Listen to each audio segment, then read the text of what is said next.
Okay, welcome back to the Graphfit podcast. This is episode 8, we think. I do this every single time. I should probably plan it a little bit better and then understand what episode it is, but there we go. We've got Mr. John Wright. For anybody that doesn't know John Wright, this is probably the most excited I've been for an episode so far, and we're probably going to geek out on anything that is designed, creative, brand, web, product, everything. Officially, John is Creative Director at Marchon, which is obviously, as we know, and as we'll sort of talk and introduce into this conversation, we believe is the North Star of the fitness industry. It's what a lot of coaches, gym owners, creatives are trying to emulate. They've essentially managed to build different segments into one brand that a lot of people struggle to build one of them. So then we're talking supplements, gym, clothing, like the online coach app. There's literally so much stuff we can go into. So first of all, welcome. Thank you. You literally just piled in and you're straight on the couch. So straight in. But we did have a long conversation yesterday in the airport, so that was cool. So just to get started, I want to start with you. Yep. We've already talked at length of your background and stuff, which is really interesting to me because it's not what you find in the industry, which I know we'll talk more about. So give us a background, where you started up until roughly the point that we're at now. Okay, I'll try and keep it short. So I got into the fitness industry around 2007, I think. It's quite a long time away now. And then worked as a PT for 3 years before trying to find my own space. So that was kind of like the journey of a PT is you want to find a gym, you want to set up a gym, you want to move away from the commercial space and be by yourself and build your own brand. So we set up a business in 2009, which was called Primal Health Fitness, which eventually became Primal Training Club. And then we operated that business in a small studio for about 3 years again, before moving to a bigger facility, which was a 5,500 square foot unit, which is based just near Liverpool city centre. So we were there and we operated for around 15 years in that space before COVID happened and just threw a big spanner in the works and made a lot of my business partners rethink their life and want to make different decisions. And it also led me to an opportunity which was a different career path, which was obviously working with Marchon. So my background with Marchon started 7 years prior to me actually going to Marchon when I built them a website. So I built them 2 websites for their brand when they were starting to do online training. So they were moving from kind of like owning the gym to setting up the online space. They were really successful back then, especially as a gym owner. For me, we were kind of in the same space. So I met Ollie on it's kind of like a networking for gyms back then, because we had for that kind of model, you are quite on your own. Yeah. So you're by yourself, and we were learning off of a mentor who was giving us the guidance to move into the semi-private PT world, because that was obviously big in the States, and we had all been like PTs doing one-to-one for so many years that people who do one-to-one know it's kind of like it's not sustainable. It's not. You can't grow bigger, and you can grow bigger. Quite cost heavy as before well. Before online was a big thing. Yeah. So group PT was kind of like you still had that interaction with people, but you could train more people at once, and I enjoyed it more because you spent less time talking, kind of like random conversations with people. It was more focused on the coaching. It was kind of like team coaching, which I enjoyed.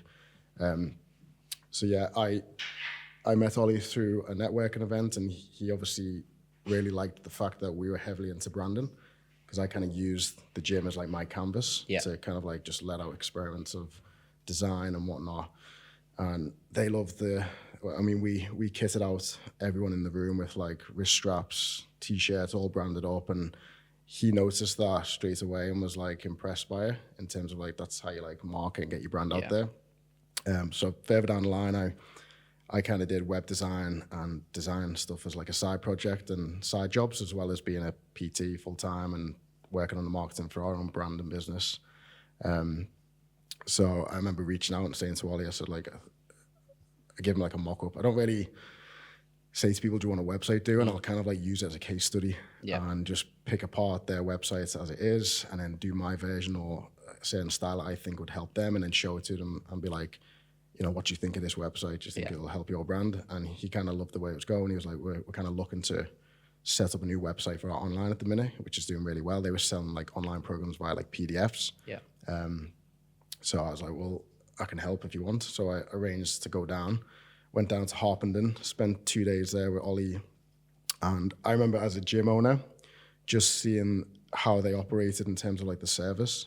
Like it was military, like people came in, they were fully booked every hour, and it was like back to back, but the precision and like the coaching, the quality in the coaching, I admired that from a coach perspective. Yeah. Because that's So you basically had one foot in each camp, and you could see it from a business standpoint, but also as a coach. Yeah. To me, they had the product. They had the product, and like that's the main thing for any business. And just to jump in on there as well, like back then when you're talking like that's it, that was way ahead of the game. Like there's a lot of the industry aren't even at that level now. Yeah.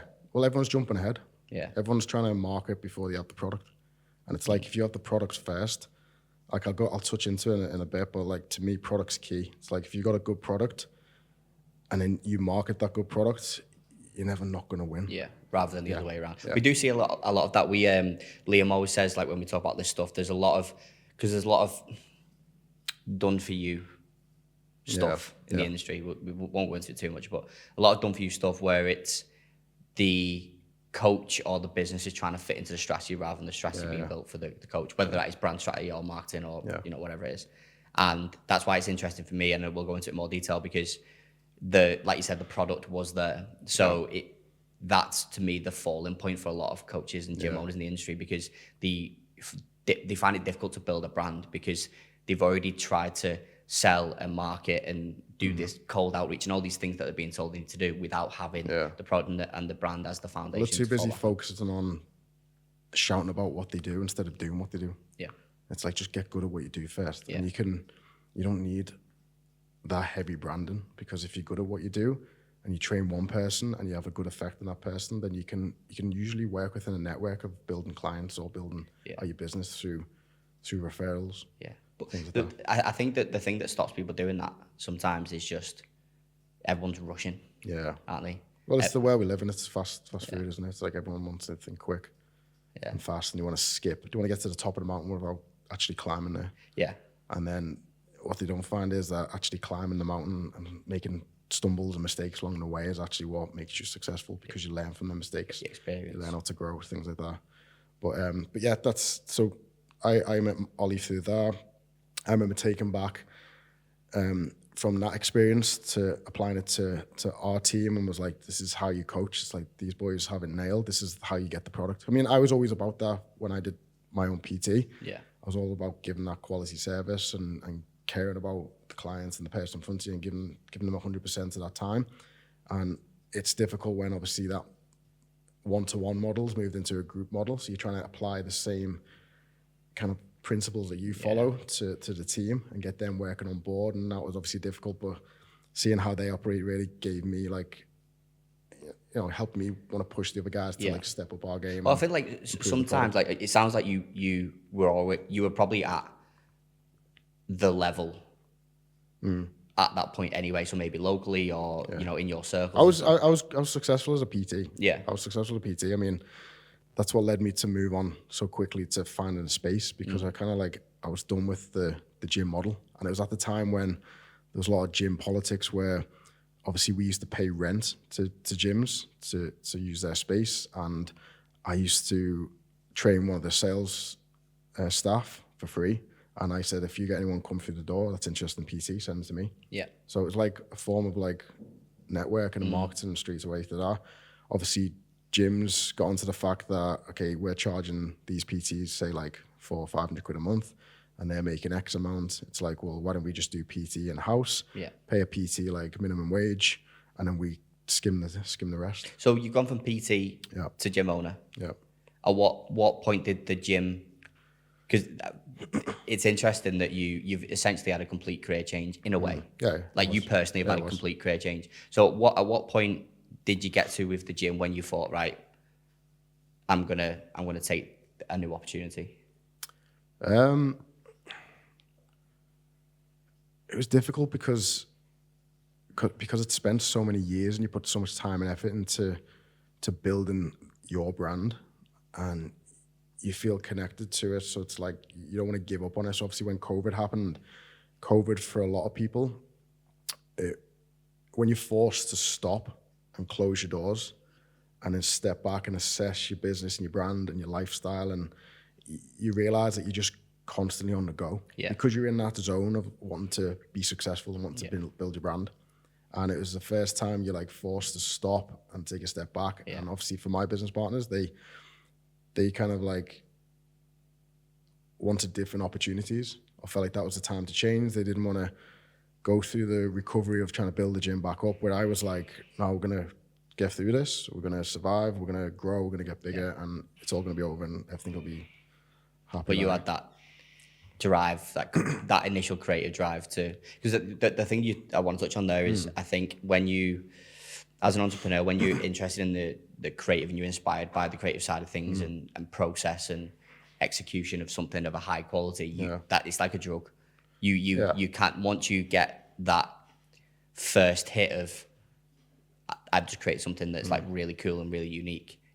Anything less than that is not good enough anymore, which is basically what you're like. Yeah, I mean, we had a cool space because a lot of time and effort were made to making an experience. To me, it wasn't just we had so many people who used to walk in and be like, geez, I didn't know this place existed. Like, it's totally different because it was just a warehouse. Yeah. When you walked in, it had lights, it was all black, it had like a big 40-foot video wall at the back, had all Rogue equipment, it was laid out really nice. It's like the dream space to train.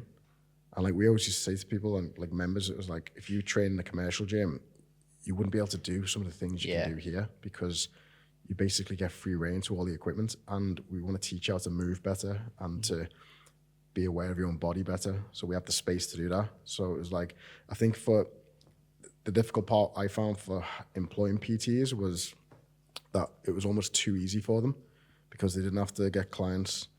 They didn't have to kind of like worry about money each month because they were getting paid. And it was like all we asked them to do was to deliver a quality service.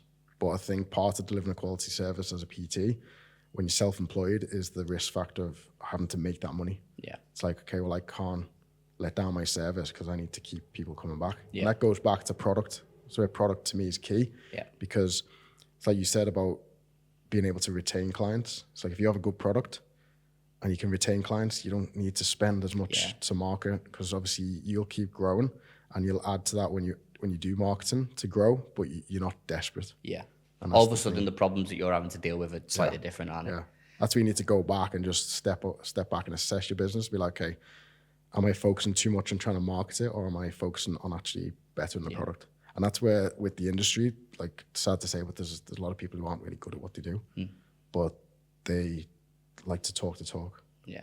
Well, I think that's where we've got the split. We're sort of coming to a point where you have a traditional, you're starting to get like a traditional coach or a conditional fitness business owner that has that. It's almost like a heritage. It's like the old way of doing it is actually the way you should still be doing it now, which is to be good at what you do, get results, have the foundation, and then that's the point that people get, like I said before, that's the point people get stuck at. They're not doing that, so they're sort of leapfrogging that, which then they're trying to market something that essentially doesn't exist or is of poor quality. So at that point then, so obviously, for anyone that doesn't know, obviously who's listening to watch this, you're obviously from Liverpool. Yeah. So you grew up in Hellwood. Which is literally around the corner from here. And obviously, Marchon HQ, where you are now. You're at the HQ? Yeah, I live in Harpenden now. Yeah. So talk to us through that journey, because again, we've just got to the point there where COVID's happened, the gym's sort of like, it's not really the way that everyone's going now. I'll go back a little further to what got me into fitness. So obviously I grew up on a farm in Halewood, so it's a little bit like not a normal upbringing around here.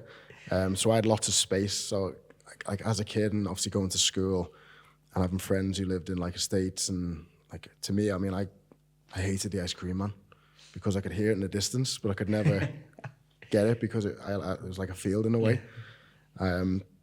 But I think that upbringing helped me develop a passion for creativeness and just being able to think of things, because when you are kind of like isolated a lot, and I used to love spending time in my room, just designing things and drawing things. From a young age? Yeah, just being creative, just like a fresh piece of paper. I used to just draw. So what age are we talking around that then? As back as I can remember. I've always been into either drawing or building things. Like we used to build things on the farm. Like we take things to the extreme.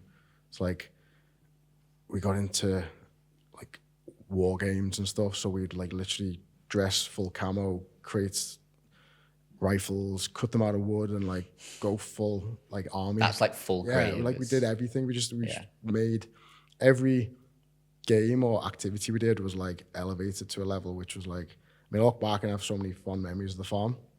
It was like football. I had a football pitch, so I played football all the time. I had 6-a-side goals, so I'd always be playing football, and then I'd be switching between playing computers. And then obviously, I used to hate it back in the day, but then all of a sudden I just fell in love with wrestling.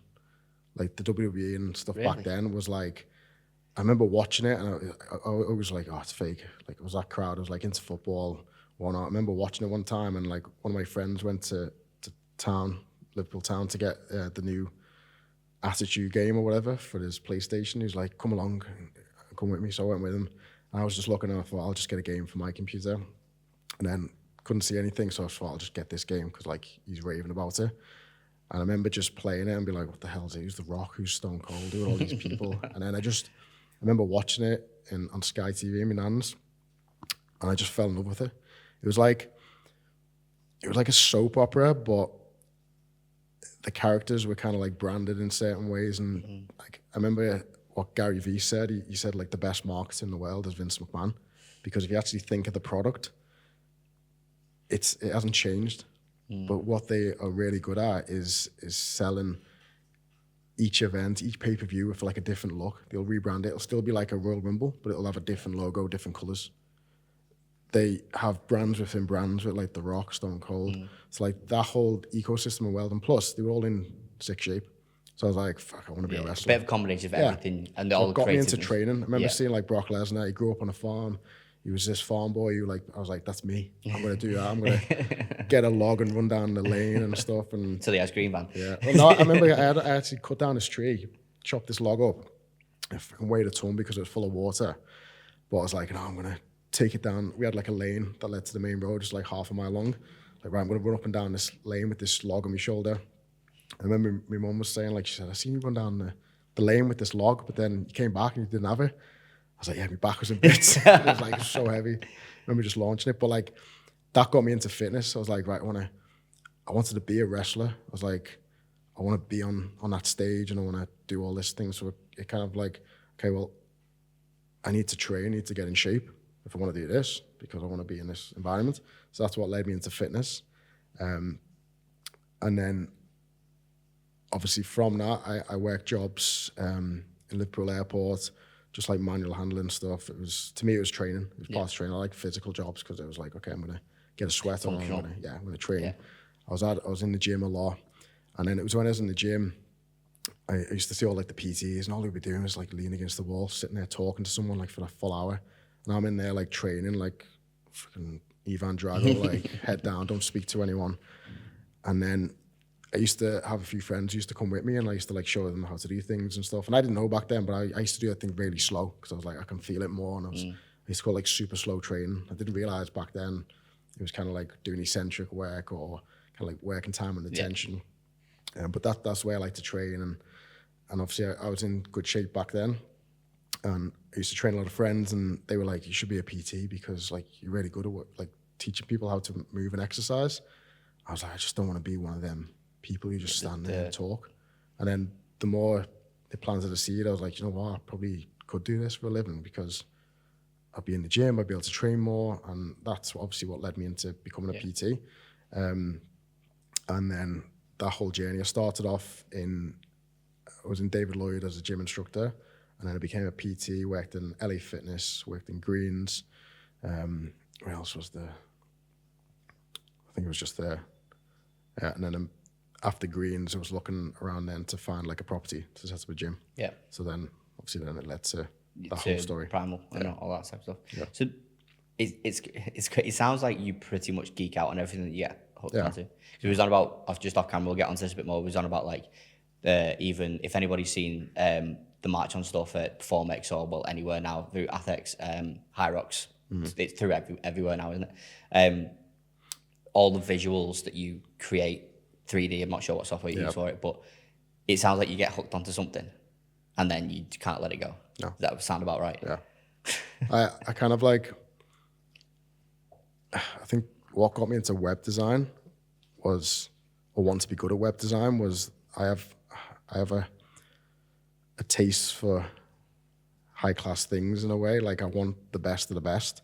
And I remember this company I followed who designed websites, and like the websites were amazing. He did like a mock-up website for like the new Metcon when Nike first did the Metcon. Obviously, I love Nike as a brand, and I was like, the website just looked really cool. It was like a mixture of like grunge, but with the product, and the imagery was really nice. And I remember, obviously, we had the gym at the time, and I sent him an email. I was like, could you give me a quote for like a website?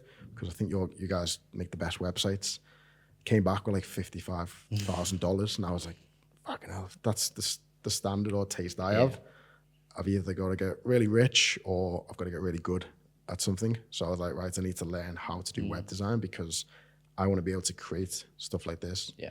I'm quite good at assessing what's around me. Like I'm constantly looking at things and getting ideas, and I look at design everywhere. Yeah. Like if I go, like I can go with Katrina, my wife, we can go to like London or Liverpool shopping, and just to go in and out of the shops, I'll be looking at like the marketing on the wall, like how the shop's laid out, how the lights are, what colour have they used the ceiling. I'm like, I get so much out of just walking around shops in terms of like ideas for marketing, and even like now with building gyms and gym design, like you kind of like assessing everything around you in the world. It's, the reason why I'm smiling is because it resonates with me so much. Swear to God, Lucy thinks sometimes like I'm just monged out, but I'm literally just like everything. Half of the stuff we did in this office like started with like flannels in Liverpool. And I realised how much the that posh plastering that they had, the velvet plastering stuff like that. I can't afford you realise how much things cost. Yeah, and that was what things. Obviously then. So my thing was like, okay, well that costs this much, but what if I just made it myself? Yeah, like I taught myself how to drywall. I call it drywall because I watched a video on YouTube as American. Like I needed to build an office. I wanted to build like a really clean, like pristine office, and so I learned how to drywall, and then obviously we paid a plaster to finish it off. But it saved us probably $5,000. Yeah, and it turned out really nice in the end. It was like being resourceful, isn't it? Yeah, it's like okay, well, even with, in terms of marketing, it's like the amount some agencies charge for like work, especially for like bigger brands. And what they deliver, I'm like, it's like so expensive. Yeah. It's like if I can learn that skill, I can save money, but also have the same kind of quality at the same time. I think it is like there is an element of being resourceful, but like I know one thing that stood out to me, I'm probably taking your own words now, but one thing that stood out to me, what you said to me yesterday when I was on the phone was about, we were talking about how everything looks the same in the industry, and you were saying your sort of the method behind the madness is basically to make something that's that unique and that's that creative that it's almost impossible to recreate. I try not to be inspired by the industry. Yeah. Because I think that's what a lot of it's the easy thing to do, isn't it? It's look at what your competitors are doing and to try and match their style because it's working for them. Yeah. But I was always, what was the old saying? It was kind of like the purple cow of like, you notice a purple cow and it sticks out. So I kind of like what everyone else is doing, I try and think of the total opposite of that because then you stick out and then eventually people start to copy and then I think of the total opposite of that. So you're constantly being ahead by just doing something different, but at the same time doing it in a way that's not easy to copy. So, I mean, I'm a stickler for kind of like font, space and consistency. And it's like, you can see when someone's tried to replicate what you've done, but I'm like, well, that's out of line, or you've missed this isn't cropped right. And it's like a I call it like the fake football t-shirts you get from like abroad. It's like it's the same thing. When it's not the real thing. Yeah. Because there's always something wrong with it. Yeah. And I think that to me is like what successful brands do. They have consistency in the quality. It's like you don't have to reinvent the wheel. You don't have to. I mean, the big thing now is to be viral. It's like you don't have to be viral and trying to stick out. Just be consistent with a quality standard. But at the same time, get someone who knows and can understand what quality is in design. Because a lot of people think it looks cool, but then it might not. And you can say it's subjective, but there's a real reason why people are paid a certain amount to do a certain job in designing and graphics, and why big agencies charge a lot of money to big brands. And it's like you don't see Nike or like I love Rad's branding right now, Represent. Like Yeah. they all put out really quality pieces of content consistently. Yeah. And you can go back as far as you want, and it's always there. Well, you can go back and back and back, and obviously it won't look as good because that's the evolution of a brand. But when it is good, it doesn't get worse, kind of thing. Yeah. They generally stay at a high level of design. I know for a fact that them too, if they haven't got their I know Jay. I knew Jay would be listening. It's like talking to Jay basically and Joe. If you looked at, like you said before about looking around and stuff, and I'm going back a little bit now, but if you've seen like my DMs to Jay, it's basically Jay like out on a Saturday with his kids and his missus or something. He's like took a picture of something and I just go sick. Yeah, my phone, I've got it's like just constant reels of inspiration. I've got like nearly like 300,000 images of just shops and just random shit, bits and bobs. Yeah, I save everything and I'll even spend time where I just going back through like save stories on Instagram or save posts or just things that I've like, it's like mood boards. Yeah. Just so many ideas I see. I'm like, oh, that looks cool. That looks cool. Because I just love good design. It's like I can't say a bad thing about good design, whether it's a competitor or a different brand. It's like, but that's where I'm quite honest in my opinion. And if there's bad design, I can't not say I don't like it, or I just probably won't say anything and be like, I'm not really 100% on that. But if it's good design, I can't not like say it's good design. The amount of stuff that goes into it, and like that, and again, I'll bring Jay into it. He says 5 times a week, he'll moan about like someone's like me having to make a change or question something. He's like, we do it for a reason. There's things in places and the way that you might present something and the position of something because it's there for a reason. We haven't just gone and just thrown a load of stuff on the screen. And it, like it's difficult. So this conversation we're having is like, it's a weird one for anybody that's listening or watching that is maybe a gym owner or a fitness coach. But we're not necessarily talking about this stuff to get them to do it themselves, because not everybody is inclined to do it. But if there's anything, you're either going to be in one or two camps. You're either going to want to use the creativity because a couple of things will resonate with what we're talking about, and maybe they're the type that will be in a shop and they're inspired by things, and then hopefully they'll be able to then know, okay, how do you take them ideas forward? Or you're going to be in the second camp where you need to find fucking better people to do your stuff. Yeah. If you are if you're lucky enough to be able to have the capital to outsource to quality, you need to be able to find people. And like you said, the biggest thing that we're big on is you could go back for years and look at our stuff, and it's never differed in quality. We have been, so if you're looking for somebody to do your stuff, whether it's web, whether it's tech, creative, like whatever it is, look back. Or at least what we always say is, if you've seen inspiration, even if it's in or outside the industry, follow the path backwards. Yeah, definitely. Where's it come from? Yeah. And in the industry, we're in a position where it's probably come from one or two places. Yeah. Because we're in that evolution of, like I said to you yesterday, the fitness graphic designer isn't a traditional graphic designer anymore. That's somebody that is, I don't know, you hate it as well. That's somebody that has used Canva and called themselves a graphic designer. See, everyone thinks I hate Canva.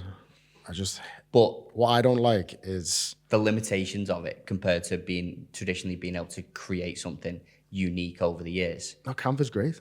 I'll say Canva is great. Like, what is wrong with Canva and what is wrong with Wix is, it's like you'll have templates on Canva which are designed by a designer. Yeah. And then you give them to someone who doesn't know how to design, and they go, oh, I wanted to say this, I wanted to do that, and all of a sudden that template, which probably was designed in a certain way that looked good for how many letters were in the title or whatnot, the layout, and just to match that template look, they go and rebrand it in their own way, write their own text on it, and it just looks totally shit. Text and because line heights. Yeah, it's like, I use templates for things out there, but it's like if you have an eye for design and understand about the principles of design and the systems, then you can make that template still look good, but your own as well. In your own way, yeah. And it's like, that's the way we live in. It's like these products don't care about that. They just want to make you believe that you can create your own assets and create all this for yourself. And it's like, well, you can, but it doesn't mean it's going to look like a professional's done it. Yeah. Because by the time they've butchered it, added their own things, you can tell it's just a template. That's kind of been probably one of our biggest challenges, to be honest, which I feel like we're at a good space right now, but it was over the years, obviously, back when we started Graphfit, we were doing, like before and after templates. Yeah. I was creating them in Photoshop and just leaving the holes out or using smart objects or whatever. And then I was giving them in PowerPoint. Yeah. Because obviously Canva then wasn't really it wasn't really there. So over the years we've tried to, obviously we've pivoted straight to Canva because that's accessible for the industry.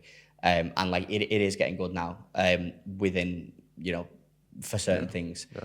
But then it's not a bad software. Like there's many times I've used it to help some of the guys out with some of their work. Yeah. Just to tweak their templates so that they can, like for the workout programs. So I used to do all the workouts in all the gyms. Yeah. It's getting to a point, obviously, the more gyms we opened, I was like, I'm like spending every Sunday because I wanted it to look a certain way. And I was like, no, if you do it, you're going to mess it up in terms of like the text and stuff. I've obviously let that go now.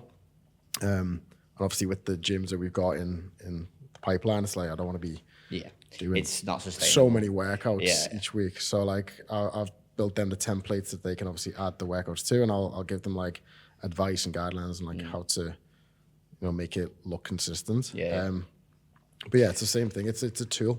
So what would you say? So what would you say?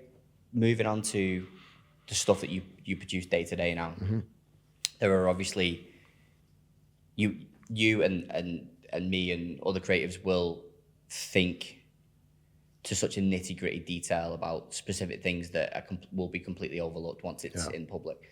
What would you say are your biggest? That's good. That means it's good drivers? Design. That's good design to me. If it's overlooked, like you don't notice good design because it's the connection. It's like I remember buying my first MacBook, and I was always like a PC guy. I grew up with like PCs and modding them and graphics cards.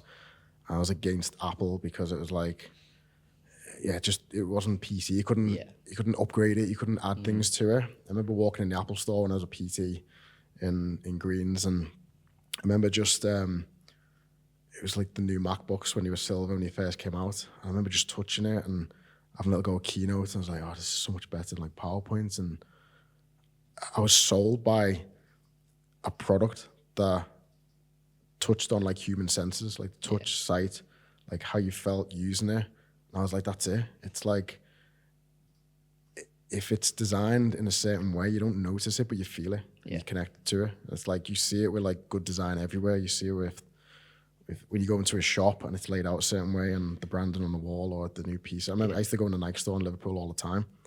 And I just used to love like the imagery they took. That's what got me into photography. Yeah. Because I was like, we'd spent thousands on photographers to do stuff for the gym, and they'd send the shots and I'd be like, what the fuck's that? It's like, I could have done that myself. It's like, give me a camera and I want to have a play. Yeah, and then obviously I got talking to a client and he was like, if I was starting back, I'd get this camera and I'd get this lens. And I was like, well, how'd you get that like background blur effect, like the magazines and stuff? He's like, oh, it's your aperture. You need to get like this kind of lens for that. So that's what got me into it. Like all I wanted to take photos for was to use those photos to design with. So like even now, like videography and photography, it's not like, everyone's like, oh, do you like doing this? I'm like, not really. I don't really enjoy like holding the camera all day and getting like my angles are that low and basically lying on the floor all the time. I'm trying to find the unique shots, and I'm doing it I always take pictures in certain ways, thinking of like, okay, well, if I take a picture that way, I'm going to put the text here and I'm going to use it in this kind of way. So it's like, if you can take images in a way that you know you're going to work best with them, like that's what obviously got me into photography and videography, because I wanted to have all the assets in a way that I could work best with them and get the best out of them. It's all the pieces of the puzzle. Yeah, it's like web design. It's like web design for me. It's like I sell I used to sell web design packages is like, it's not just your website. I'll do your videography and photography because to me it's like a picture speaks 1,000 words. Like, well, a video speaks triple that.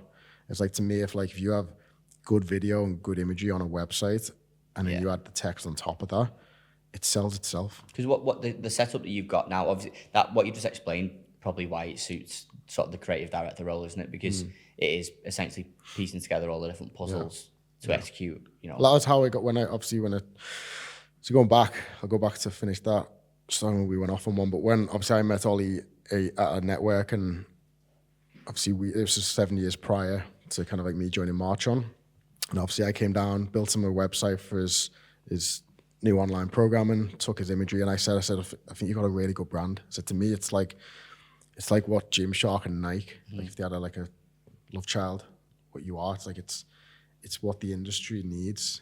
You're really good at coaching. Like the coaching service is best to none. It's like the best out there. It's like it's dying to be packaged. Yeah. And Cherry on the cake. shown like the quality of what it is. I was like, well, I couldn't commute down and be their videographer and take photos for them. I said, but you need someone in-house to do that. I said, you need like your own creative team to help your brand, or pay someone to do it, kind of thing. And they did. They employed a company to come in, take care of their media and graphics. And me and Ollie would chat on Instagram back and forth about things. He'd send me some stuff and I'd give feedback and whatnot. And then, that was obviously when we were at a point where we had to liquidate our gym. So my business partners left via that.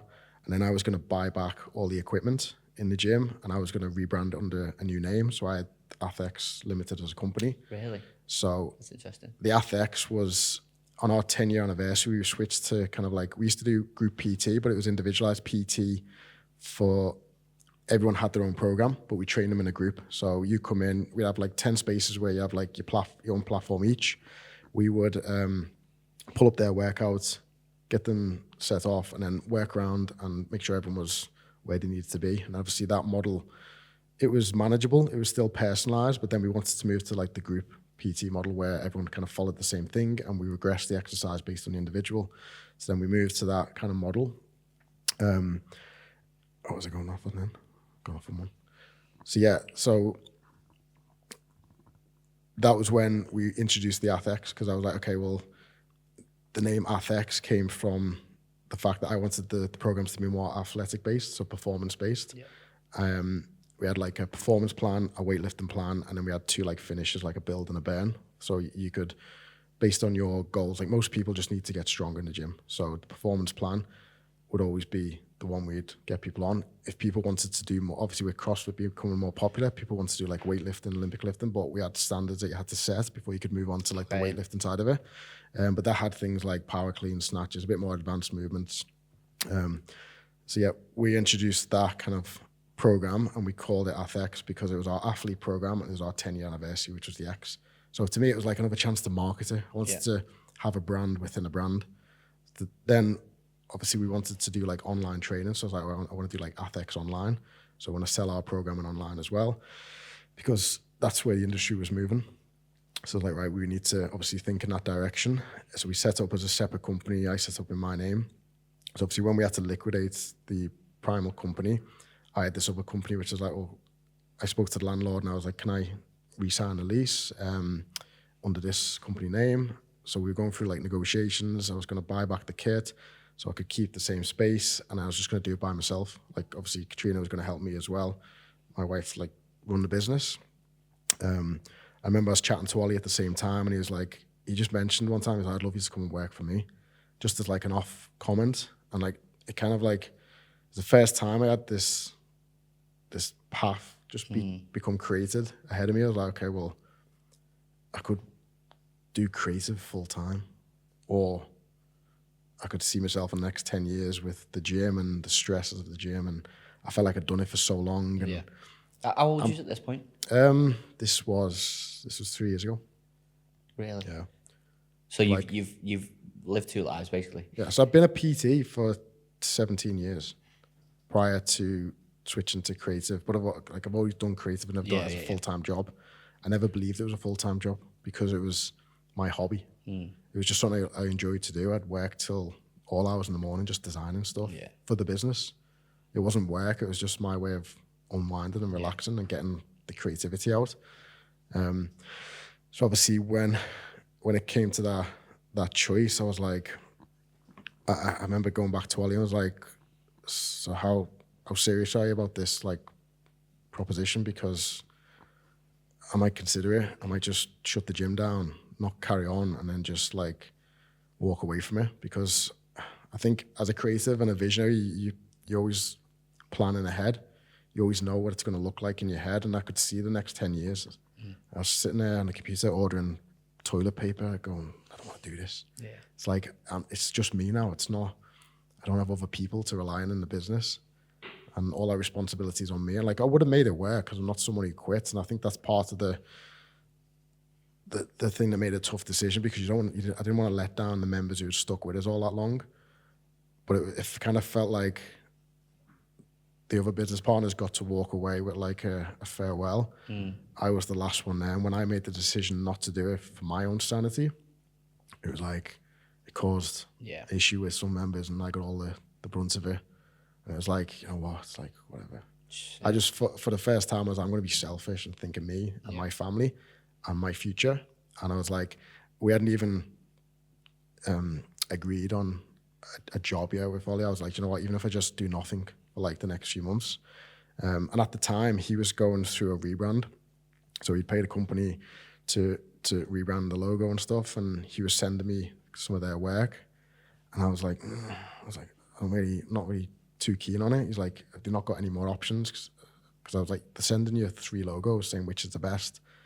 And what if none of them are? It's like, then you need more variety. You need, and a part of me was like, okay, well, if I'm going to work for this company, I don't want to be working with this logo kind of thing. So I was like designing stuff for him whilst the gym was kind of like going through this decision of being, it was like chaos.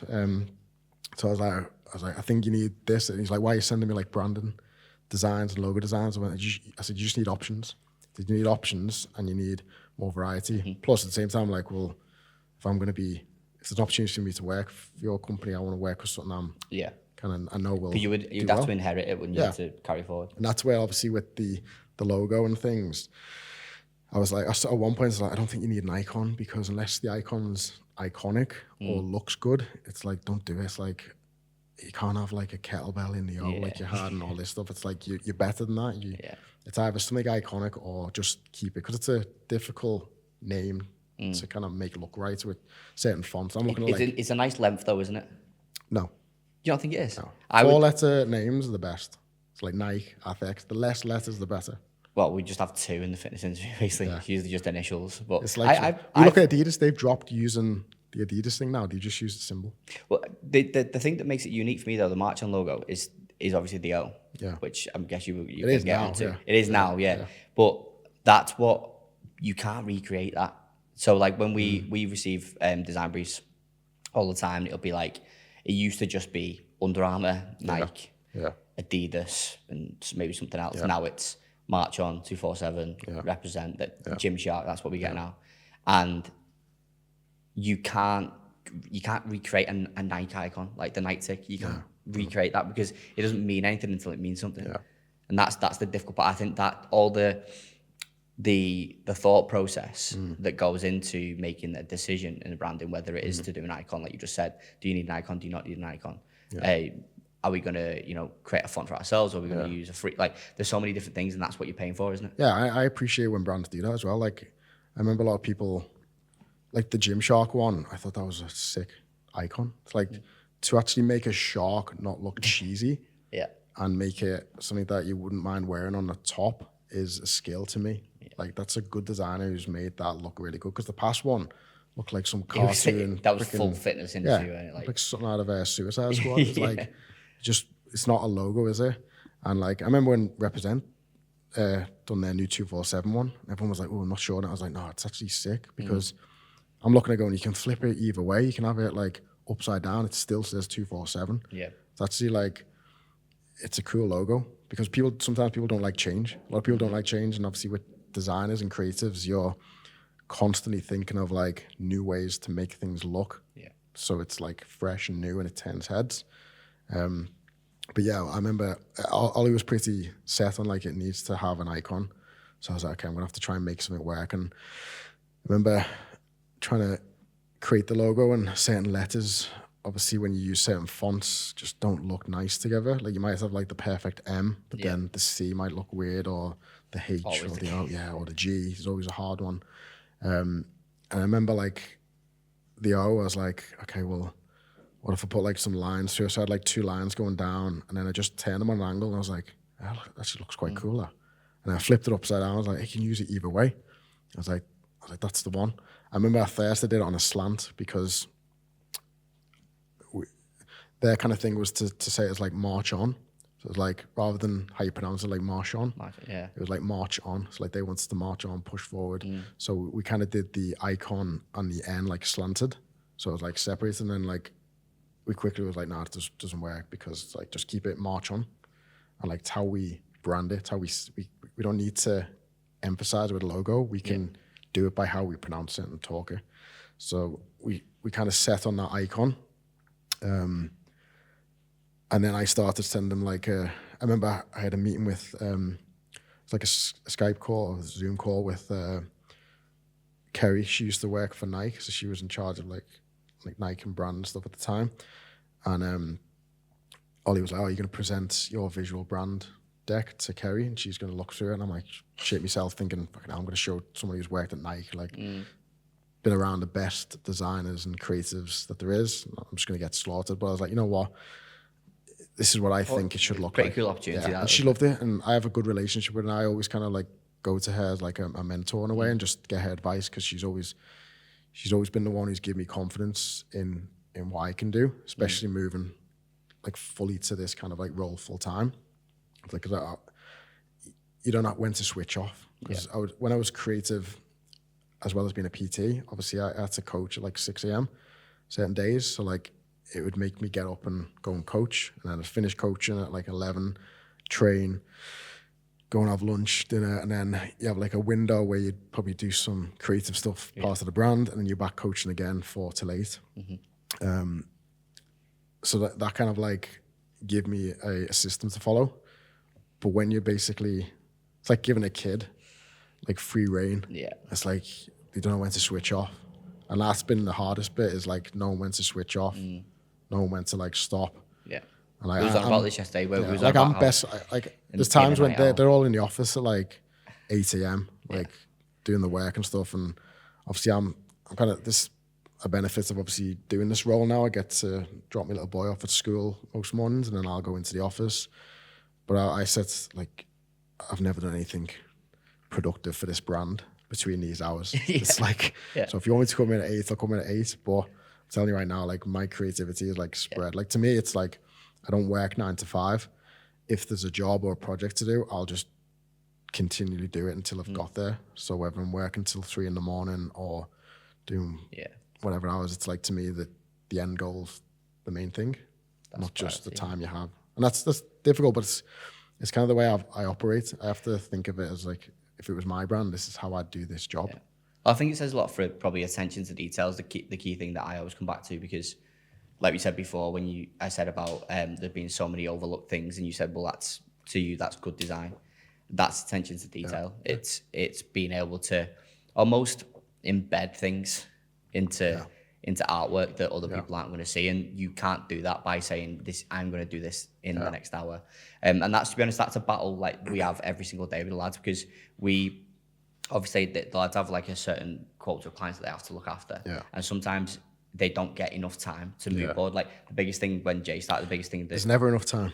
Well, he always had time to move board, and we never have time to move board. So it's getting that balance of being able to give clients options, like you said, and not just be getting jobs out the door. Yeah, it's tough. It's tough because, like, you can constantly go back to the things you're working on and trying to make it better. And it's like, I remember one of the best quotes I've heard about, like, an artist's work is never done. He simply just walks away. It's like, it is true. It's like, you could go back and back. I do it the same now. I go back and try and make things better. And it's like, if you just walk away, if you'll have done enough at a certain point, and especially as you get better, you'll learn what works. It's like, you don't need to reinvent or redesign things. Just keep it consistent. You know, change the font if it's a different brand, but keep that consistency in the design. Because to me, these are the things that I think are taught in like university and design colleges. Like, they teach you the systems behind design. And often a lot of these people who have done like years in university doing design masters go and work for big brands and companies who end up doing brand decks designs for massive companies around the world. And obviously, if you just look at that work and you look at the consistency in it, you can spot all the things that stick out in terms of like, okay, well, all their marketing, all their adverts look a certain way. They look clean, the design is clean. And that's just by following systems. Yeah. I guess that's how it ties into and backs up the marketing though, isn't it? If you're thinking about, if you're at a point now, I think especially if you're in a fitness business, we're having daily conversations now since we've launched My Brand, which is the new service. And the whole idea of that is to help people build the brand of their dreams once and for all. There's too many people in the industry that, like I said before, have leapfrogged certain elements of that process and are now falling short on things like marketing, sales, business development, because they don't have the fundamentals from the start. And they're the conversation we're having all the time. And that's why I wanted you on, really, because to give the bigger picture of what design is and what it means. And again, it might not be somebody to do it themselves. It might be to find the right person to do it. To me, design matters. It's like I have a little saying of like, I'm starting to put on like Instagram posts. It's like, posts, we live in a world where everyone's trying to create so many things to get that one thing that goes viral and sets them off. And it's like, well, if you keep just making stuff, eventually one thing's going to stick and it's going to work. But it's like, well, you can take that approach, which is kind of like what everyone is doing. Everyone's trying to do the same things online. They're trying to talk face to cam in the same ways. They're trying to, I mean, you can't go on Instagram without someone telling you how to do something. Yeah. It's got now down to the basics of like, okay, this is how you go to the shops and buy food. It's like crazy. Like, no one's that stupid. It's like, but they just believe that's what they have to do because they've probably seen someone who's in a position who has a bigger audience who may have asked that question, but then they've got like 20 followers telling them how to go and shop for food. And it's like, well, stop focusing on that side of it. Just focus on your product. Like the product is key. If you master the product, that's where Marchon had a really good product. So I was like, okay, I don't have to worry about the coaching and the product. Because when I had my gym, it was like, I wanted the branding to look good, but I also wanted the service to be good because the service is key. And I always describe it as kind of like, it's like you might go abroad to somewhere where you've eaten a meal and you're like, oh, let's go back to that restaurant because the food is so nice. And it's like that connection of the food being nice and that experience of the food being nice has made you go back. You didn't see any ads because it might have been a little shack restaurant that wasn't well branded. It didn't have the decor, but that experience stayed with you. And to me, that's kind of like what the product is. It's like get the service right because it's like a restaurant. If the food's good, people will come back. If the food's good and the service is good, it doesn't matter what the place looks like. But if the service is bad, you won't go back. Especially people up north, they're stubborn, they just won't go back. So if you have good food, good service, but you've got this environment that's got really cool music, it's got nice decor, lights, all the fancy bits on top, it makes that whole experience so much better. And so let's apply that to a fitness specific scenario then. So let's say for a gym owner, because that's kind of, I guess, your expertise, in the way that you just described a restaurant and what would make you go back. For a gym owner now, let's split into two. We've got service, a product and service, we'll call it, and then we've got brand and visual. Firstly, with product and service, what are the key markers for you that creates that sensory overload, that connection? Well, it's human interaction. Everything's human interaction because your market is humans. So why does someone become a successful one-to-one PT? Generally because they're good communicators with people. They're good at making them feel good about themselves. Getting them results, obviously, is key. But I've worked with people where they never really got amazing results because some people aren't coachable in that way, but you made them feel better. You might not have got them the weight loss or whatnot, but you've actually made them feel better about them doing fitness for themselves and trying to make an improvement. The impact overall. It's always about before and after. Like to me, before and afters are not just physical, it's the mental. Before and after, it's like if you've been with someone and worked with someone that they approach life differently, that's a transformation. So it's that kind of, I mean, I'll go back to a client I had, and he was always known as like the best at what he did. He was an anaesthetist, and I trained a few NHS doctors and anaesthetists back when I was a PT, and they all used to say, oh, he's the best. And I was like, well, what makes him the best? They're like, he's just the best. He's the best guy. And like, I trained him, and he was like this super nice guy, always happy, loved his family. He was a army medic, so he'd been to Afghan, seen some like horrific things. He was a air ambulance doctor as well. He also worked in the Royal, and like I said, his name was Clint, and I said, Clint, everyone says you're the best at what you do. And it's like, why? Why do you think you're the best? He was like, I honestly don't know, but the only answer I can give is that I give a shit. And he's like, I genuinely give a shit. Like every time I go in, every patient, everything I do, I meticulously give a shit. And I'm like, that's it. If you give a shit that much, whatever you do will be good, because you'll always try and find a way to make it better. So I guess that's your starting point, isn't it? Yeah. So somebody's maybe feels like they don't If you're want PT service. and you need to give a shit every hour. You stop thinking about how you're going to market your business and the posts and things you need to do. It's like, be good in that session, be good in that hour, give someone the best hour of their lives, and then do the same for the next person. Because you can build a successful business without any marketing, just by being good at what you do with people, because they will generally tell someone else and tell someone else. And then it's like Marchon didn't become successful through branding and marketing, became successful through the product and the service. And a lot of companies, you'll see they'll do really well.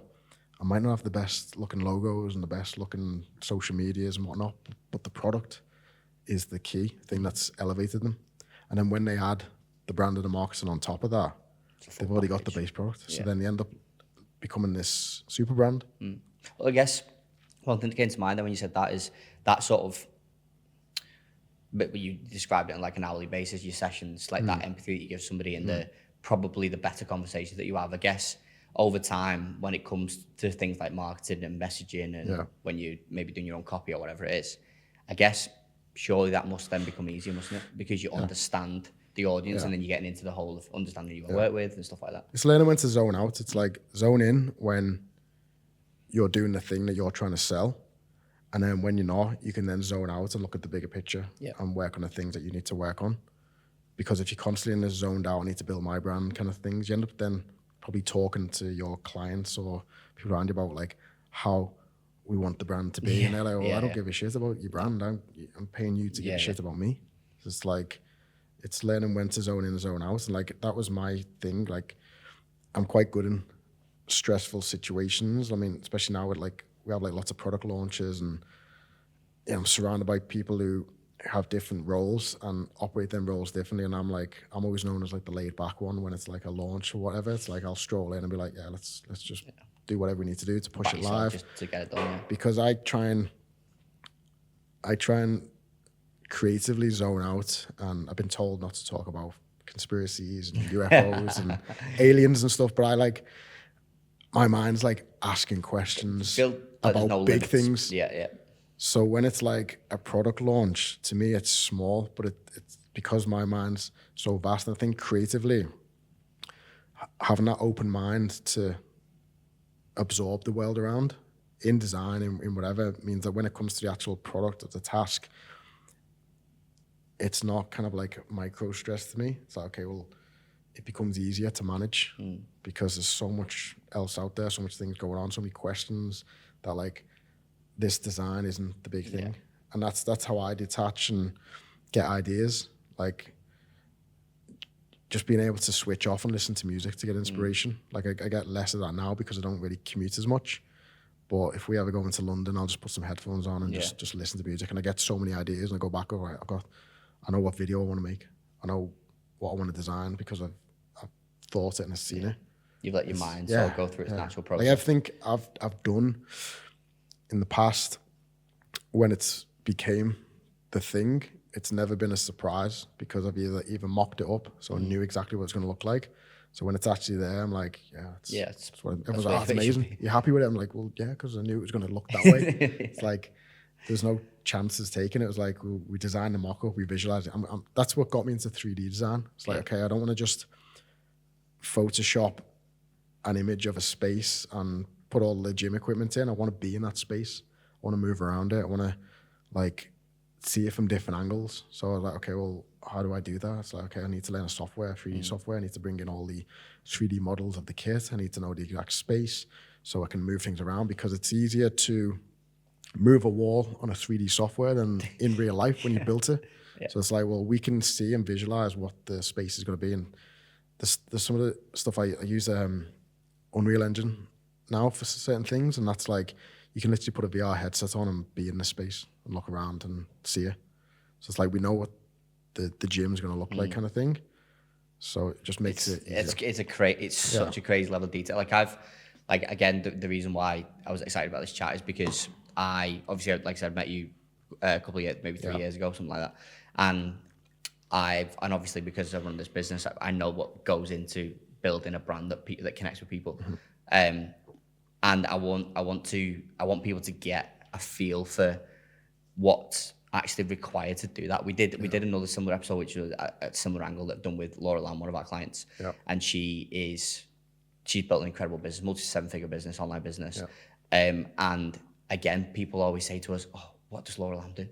Is that how Laura Lamb does it?" And I'm like, you need to understand what it takes to build and maintain something at that level. And Marchon for me was, obviously I'm focused on the visual element because that's what inspires me, but I want people to understand if you want to build something that you're genuinely proud of, that you're going to be doing for the next 5, 10, 15 years, maybe if the goal suits something that you want to sell or just something that has genuine, authentic impact on people's lives, you've got to think of these things. You've got to get into that space of this, in this moment, this is the only thing that matters to me. I mean, I owe a lot to Ollie because he gave me a lot of freedom in a way, because a lot of the ideas I had, I mean, I can go way out there with crazy ideas, but like we had a connection where we kind of had similar visions. Like he had similar visions, but obviously not being a creative, he's really good at what he does in like I've never seen anyone communicate as good as him and just present, and like obviously physique aside, he's kind of like the inspiration of like systems and quality of product and just everything being at a precise kind of like nature. And like I love that in like the design aspect, so we kind of like bounce off each other in that way. And like all the ideas I bring to him and he sends me ideas. And like when we first started, we were like back and forth. Like I was like, what about this? Send him images, designs. And obviously it started off with just social media. It was like, my thing was like, I can manage your social media, take all the images and just make that side of the brand look better. Originally I was going to stay up here and then just commute every now and then to certain events, because I thought a lot of what I needed to do was just remote based, kind of like social media post kind of thing. And then one of the first meetings I sat down with Ollie and the agency they were using, and we talked through like figures and different pillars of the brand. And like I realized how big of a machine it was. Yeah. And you didn't see that through social media. You just see like the gym side of it. And I was like, fuck, there's so much to get my teeth into as like a creative. There was like supplements in the pipeline. There was new gyms. There was the clothing side of it. There was obviously social media and the online training. Events. We were in talks with Jackson and some of the guys who were proposing like the app to be built. And I was like, yeah, go for it. And it was like, I remember Ollie telling me how much they've been quoted for the app. And I'm like, well, yeah, that's like how much it is. So I think like me just saying, well, yeah, that's how, like, go for it, because to have your own app and to be able to brand and design it in our own way and to control it is worth every penny of that. Again, because it's going back to your original point, doing something that can't be replicated. Yeah. It's like we can control, like that was the thing that led me to become like the brand director. It was like, because he said to me, what role do you want? And I just said, I want to just be in charge of everything brand related. So it's like, right, you're going to be the brand director. This one was like still an upcoming business. Well, it was an upcoming business, but the team was quite small. Yeah. So me coming on as like the brand director, I was like, okay, well, I remember reading like, what the fuck does the brand director do? It's like, so I looked and it's like, you're in charge of this, and I was like, well, the brand director doesn't really do all the creative and all this. He controls the creatives, but we didn't have the creatives. So I was like, okay, well, I'm going to have to do that. So I just did all the jobs that needed to be done. Obviously now the team's got bigger, you've got more people come in. So it's like I'm like, well, I'm not a brand director, because if we were really classing me as a brand director, I'd be doing nothing but like signing off things. And like, I want to be involved in the creative. I wanted to build elements of the brand to be able to do more cool things to push elements of the brand. So like the supplements, we wanted to build the supplements up to a position where we could then create cool content around the supplements. Same with the clothing. It's almost like businesses inside the business. Yeah, there's like, that's it. I mean, it's like a playground for creativity because there was different kind of assets that were needed for like the online side of things and campaigns. Then supplements, obviously I had a background in doing like package design. So I can source all the packaging for like the supplements. I've done that before. I've dealt with China on things when it comes to like products and whatnot. And I kind of had experience of that in the past. So I was like, well, I can help with that. So like we either go and pay someone to do it or I can do it and it'll save money. Because I know how much agencies charge and cost. Like to me, I was like, I can do all these jobs which will effectively save us money so we can get the brand to a position. And because I was allowed to do it full-time free reign and not have to like go and coach and even worry about the coaching product because I was like, the coaching product's there. Like those guys are the best at what they do. Yeah. And it's like, it's now my job to like package it up and make this brand not more credible because it was credible. It was just like, it was to give the credibility, the look and feel it needed. Because I'm like, it's a premium product, it's a premium service. These guys go above and beyond to give to their members online, like the stuff they do. And it's like, that deserves to look the best. It's almost like from the inside, the feeling that you get from the brand that you know because you're on the inside, or maybe if you're a member of one of the gyms or something, it's trying to recreate that as close to possible if you don't know who it is, isn't it? It's probably to summarize it, which is a difficult job when there's so much going on and you've got so much. That's why I moved down, because I was like, I can't do this remotely at the minute. I need to be involved in it. There's so much hands-on, and I don't want to waste time commuting. It's like I want to be able to like just get my teeth sunk into all these parts, and you know, it was going places. It was like it was a massive change of the constant routine of being a PT, coaching, to then this whole network and fitness. And all I ever wanted to do was like provide the best service and build a really good brand and impact people's lives in fitness, because that's the core of what you do as a coach. So you want to change in people's lives. You kind of get a thrill when people give you compliments and feedback that you've helped them. And it's like, I get the same kind of like positive feedback through design now. Like when people come up to me and say like, we love the work you're doing, like Marchon brand looks really cool and stuff like this. And like, I get the same buzz from that as when clients would like thank me for like helping them and stuff. So it's like, I feel like I'm still impacting the fitness industry through making a lot of the touch points with the brand have that connection with people to back up the service that they have that has that same touch point. I think we'll sort of pull it to the end now, because I think there's just one key question that I want to ask you, and I want to see where you go with it. But I guess if there's anything that I've sort of like picked up on, which you pretty much threaded through the whole time, I don't know how long we've been talking. I can go into like rabbit holes. Yeah, is the consistency and the attention to detail that's required. Yeah. And how deep you can really go to make that connection, whether it's like the senses that you talked about, whether it's an emotional connection or a touch, a feel, whether it's packaging, whatever it is. And I really hope that we can have more Johns and Marchons in the industry. Yeah. If there's anything that I would like to think that we can do, is we can create bigger and better brands. Yeah. And I guess that's part of our mission to do that. Yeah. So just to finish off, if for anybody that's listening now or watching, and they've maybe they're a gym owner or they're a creative, it could be either one, might not even be in the fitness industry, and they feel like they just want to take the first step to the journey you've been on, what would be the main piece of advice you would give them? If you want to give one for a creative and one for maybe a gym owner, then you could do that. But I'd say for creative is to create. Just like I did it through just a passion. It was never about a job.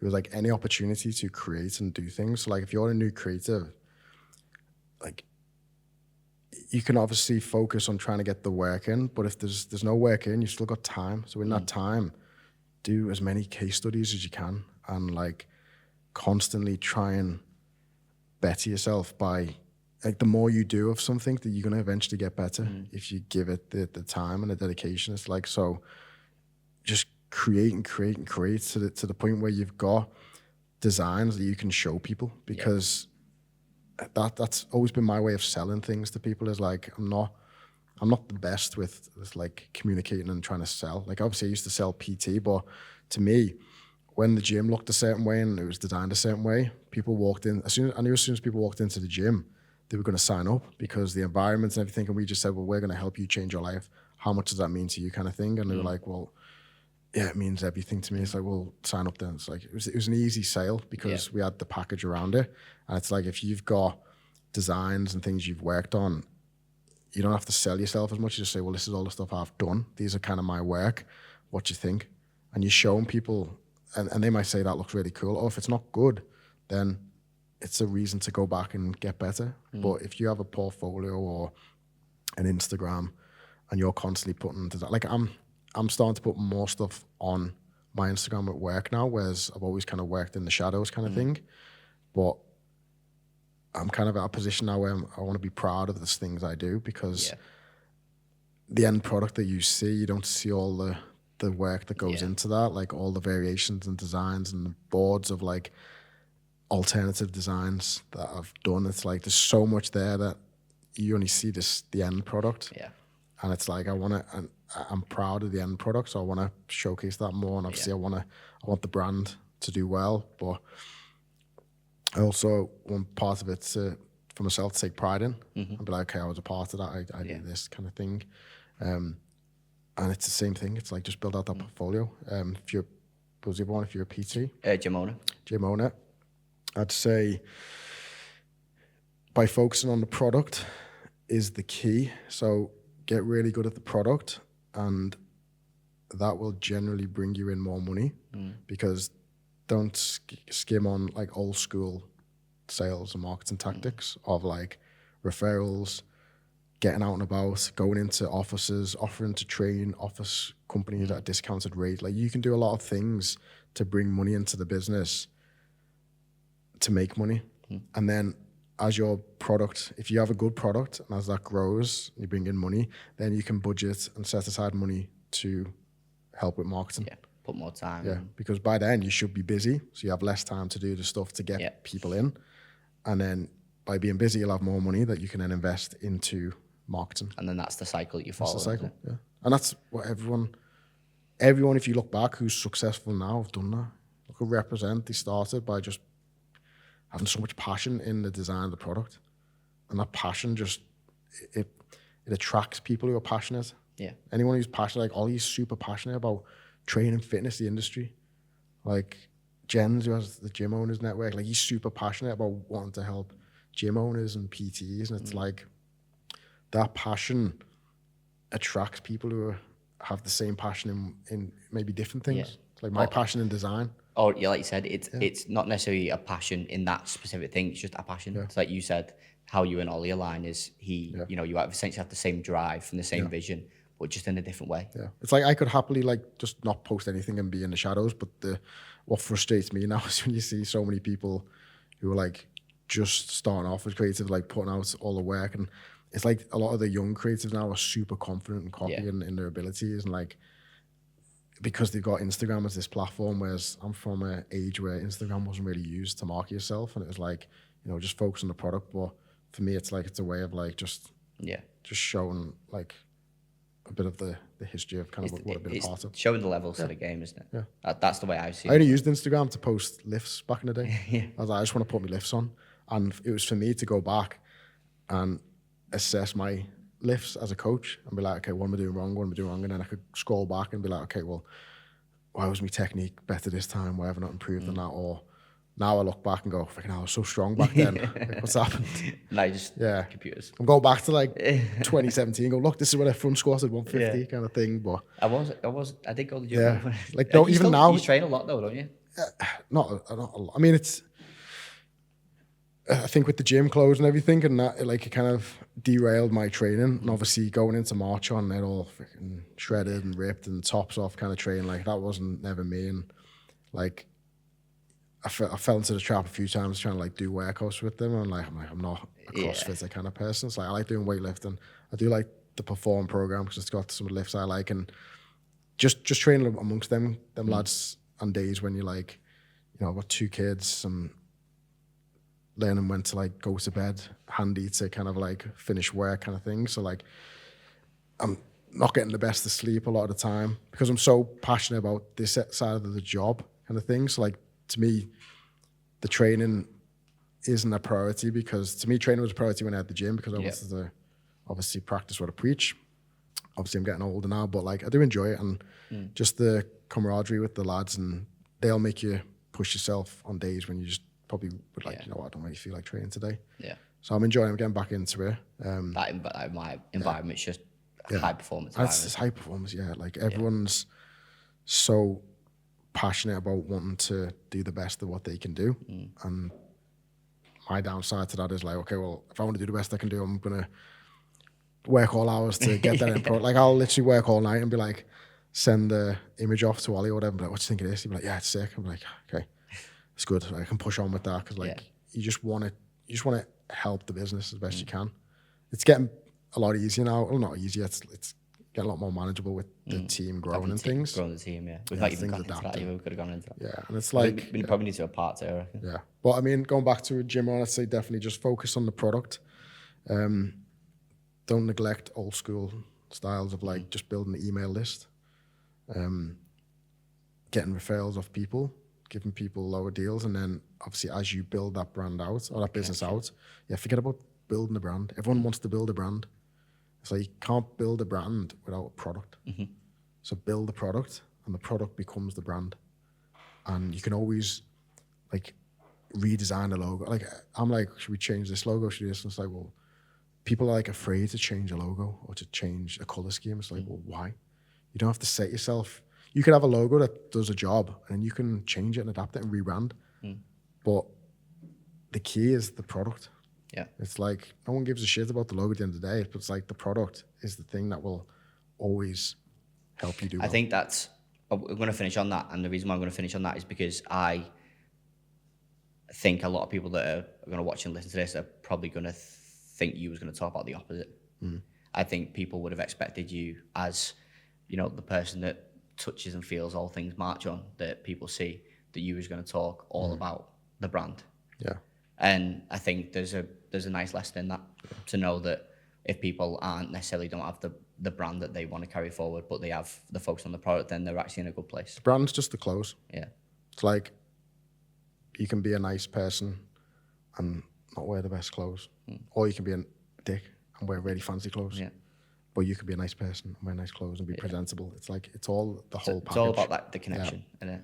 And my thing now is all I need to focus on is the touch points and elements. It's like, because I know there's a team around me and beside me pushing other elements of the brand. Yeah.